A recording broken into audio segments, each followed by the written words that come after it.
Hai,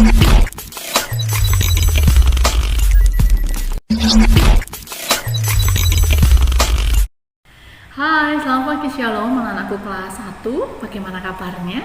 Tentunya anak-anak tetap semangat ya. Nah, untuk pembelajaran kita pada pagi hari ini kelas 1 sudah masuk di materi 5, yaitu Aku Menyayangi Keluargaku. Yuk mari kita mau belajar.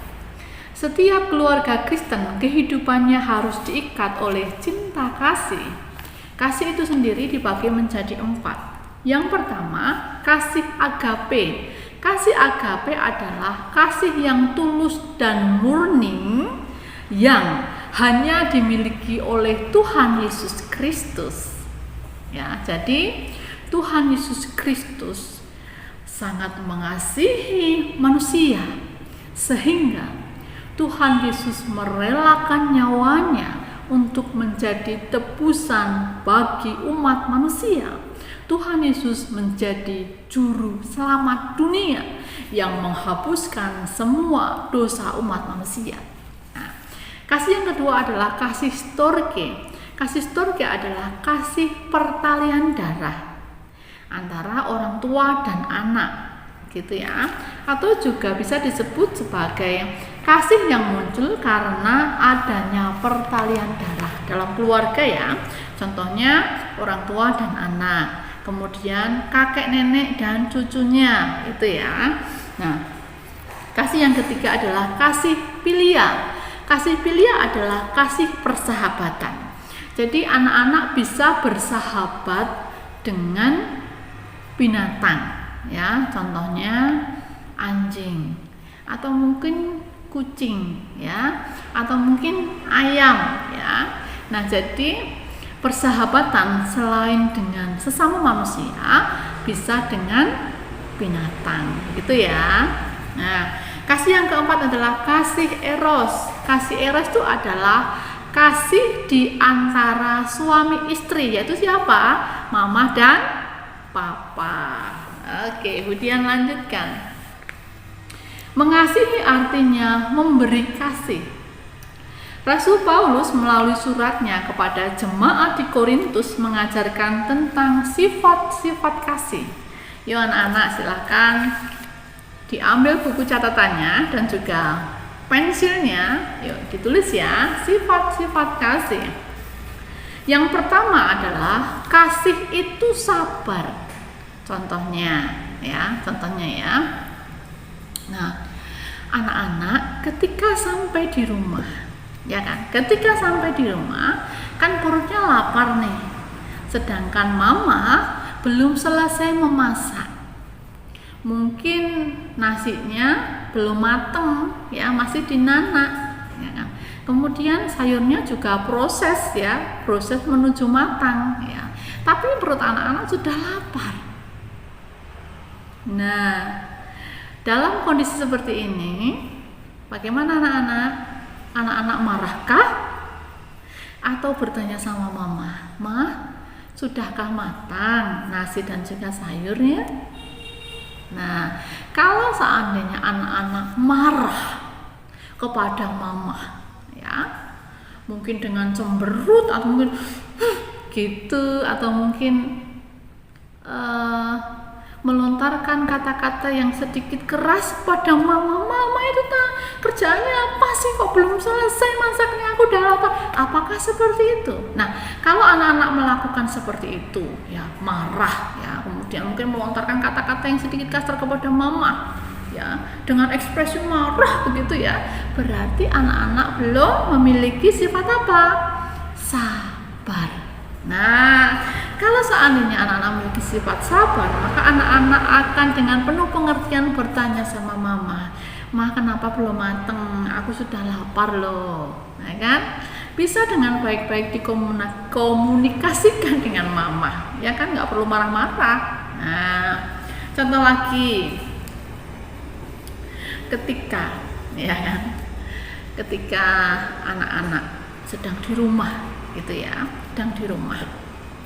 anak-anak sudah beresin mainan dan sedang bermain bersama gitu ya, tiba-tiba adik kalian itu berantakin mainan lagi, gimana? sikap anak-anak menghadapi adik kalian itu bagaimana? Apakah langsung memarahi adik kalian? Kamu itu loh, kalau mainan itu diberesin. Apakah seperti itu? Atau mungkin anak-anak membantu adik kalian membereskan mainan kembali. Nah, kalau anak-anak memiliki sifat sabar, ya kan, maka secara otomatis anak-anak akan membantu ya adik kalian memberesi mainan, begitu ya. Oke, contoh lagi. Nah, ini kelas 6 sudah PTM ya, pembelajaran tatap muka di sekolah. Untuk yang kelas kecil belum. Jadi harus apa? Memiliki sifat sabar. Ya kan?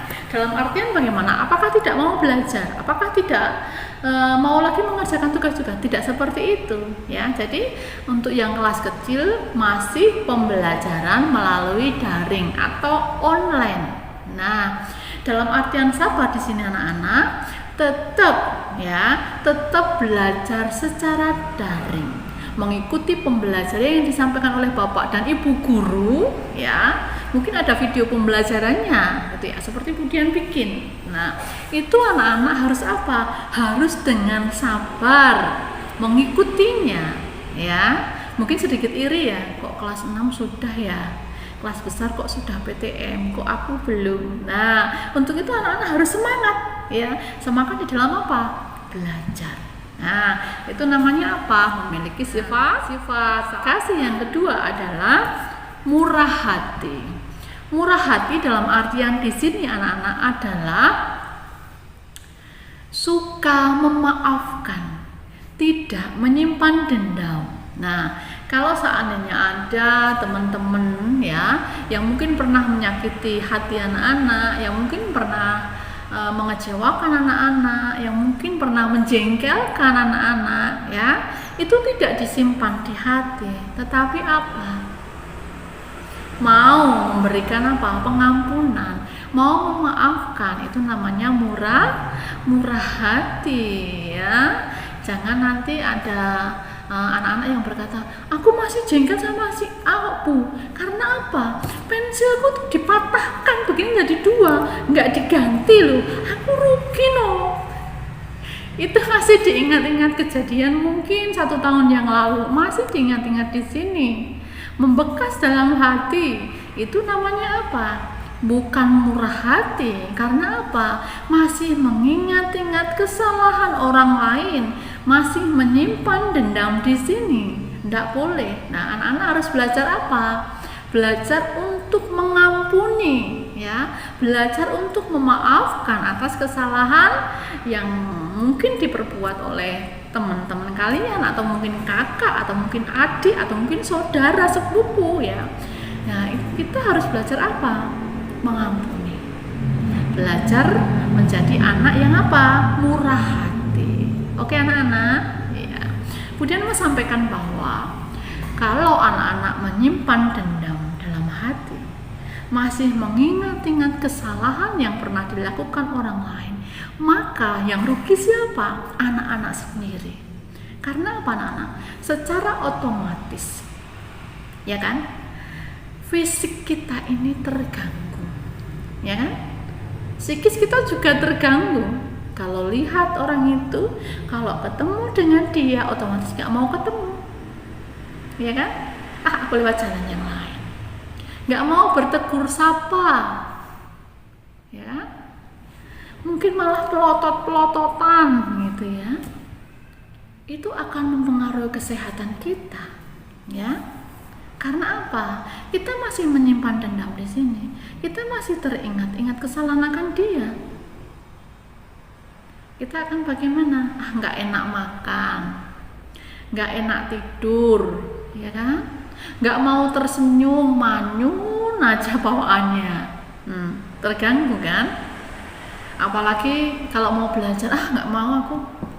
Nanti ada jadwal Zoom, dia mesti ikut. Nggak mau aku, ya kan? Terganggu. Nah, untuk itu anak-anak harus bagaimana? Kita belajar untuk mengampuni, kita belajar untuk memaafkan, sehingga apa?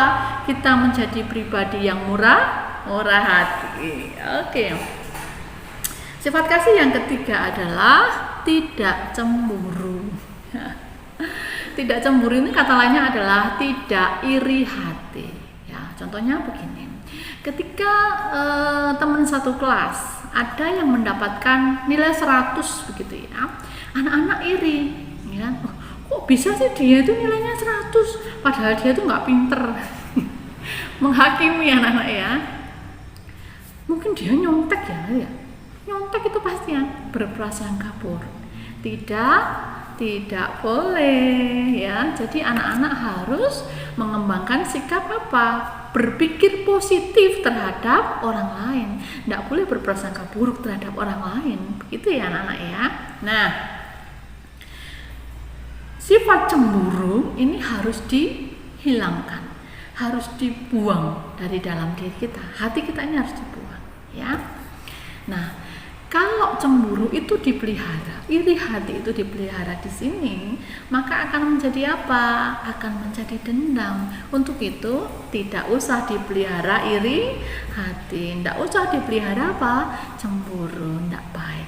Kalau seandainya teman kalian ada yang nilainya 100 begitu ya, itu seharusnya memacu anak-anak untuk apa? Lebih semangat di dalam belajar, sehingga apa? Loh, aku juga bisa loh dapatkan nilai 100. Dengan cara apa? Tekun belajar, ya kan? Kalau seandainya Bapak Ibu guru memberikan materi pembelajaran, diikuti dengan baik, tugas-tugas dikerjakan on time, tepat waktu, sehingga apa? Ketika ada ulangan tertulis, maka hasilnya akan apa? Akan maksimal, gitu ya anak-anak ya. Oke? Iya. Ya, sampai di sini dulu anak-anak pembelajaran kita. Nah, untuk tugasnya silakan anak-anak menuliskan ya, menuliskan 4 macam kasih gitu ya. Di mana? Di buku tulis. Ya, silakan anak-anak menuliskan 4 macam kasih, atau kasih itu kan dibagi 4. Ini apa saja? Dan silakan juga dikasih penjelasannya. Oke ya. Mohon kerjasama mama atau papa ketika anak-anak sedang mengerjakan tugas, mohon didampingi. Ya. Terima kasih, Tuhan Yesus memberkati.